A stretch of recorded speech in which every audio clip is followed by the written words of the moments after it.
I'm Darren Franich, and I want to welcome the entire cast, by the look of it, and producer of Fear the Walking Dead here to the EW Comic-Con Lounge. Thank you guys for being here. So Fear the Walking Dead mid-season finale. For a show that starts on a pretty depressing point with the world ending, the mid-season finale, it felt to me like, just to begin with Madison, here's someone who's already lost a lot, and Kim, it feels like she's sort of almost lost everything now. I mean, where do we find her when we come back for the back half of the second season? She's pretty upset. She's pretty distraught.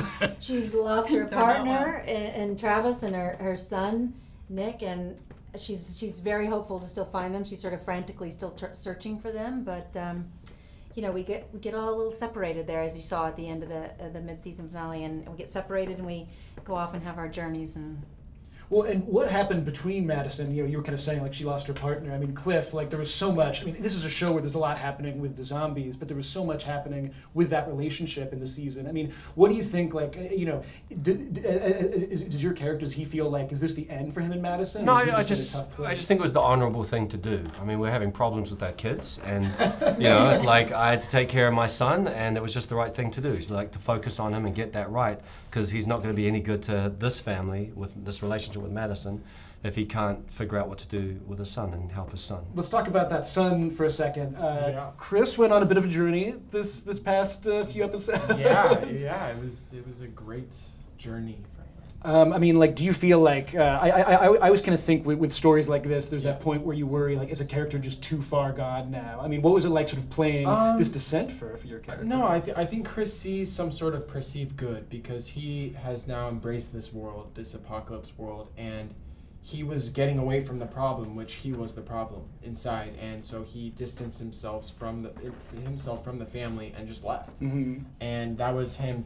That was an act of love, taking himself away from this family and taking himself away from the father, and he's trying to get away from himself, from the world. Sure. So on the kind of like Walking Dead universe scale of crazy kids, he's not quite a Carl season 5 yet. He still has a little ways to go. Yeah, he's working his appetite up. Yeah. Well, speaking about you know, the other children on the show, I mean, like where we left off with Nick and that last speech, just about, you know, you guys are the real monsters. I mean, he seems like he's in a really interesting place. Where do we find him when the show returns?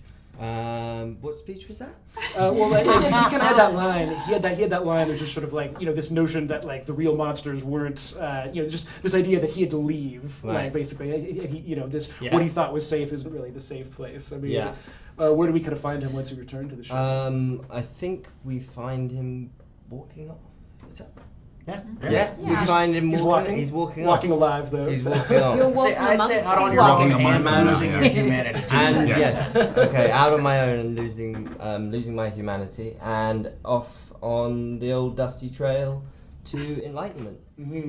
That's nice. That's the ultimate point of the show. That's actually the title of the episode. Is out on the dusty trail on the way to enlightenment. He's fighting his spirit animal. Well, Robert, you're obviously this all starts with you. You know, this whole kind of Walking Dead universe. I mean, how do you kind of feel about how Fear the Walking Dead has distinguished itself from Mothership? Well, I think it's great. I mean, we from minute one, Dave Erickson and I tried to go down a different path, start a little bit earlier, deal with the fall of civilization in a more intense way. We skipped over a lot of that stuff with Walking Dead, so it's great to kind of come back with this show and watch these characters start at a starting point that's a little bit more human, a little bit more, you know, organic.